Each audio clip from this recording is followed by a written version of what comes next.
Hello guys, in this video I am going to show you how to scan an image of a word and check out its pronunciation on the ELSA Speak application.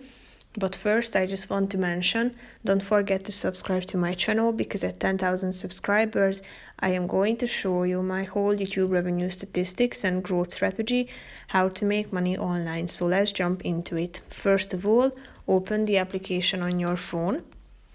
After that, you should click on this third icon down below and tap on the dictionary button in the tools features section and click on scan image.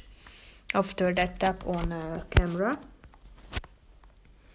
And then you should direct your phone to a word and take a picture of it.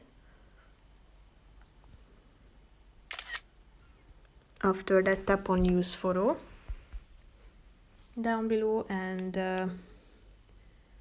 here you can find the scan result, the exam or the word itself. So you can tap on it, click on the practice button. Example.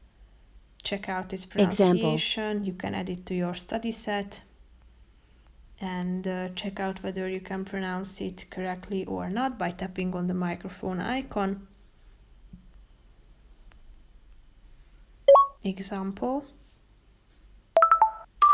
And here you will be able to find out whether your pronunciation is good or not. So that's pretty much it for this video, guys. See you in the next one. Bye bye.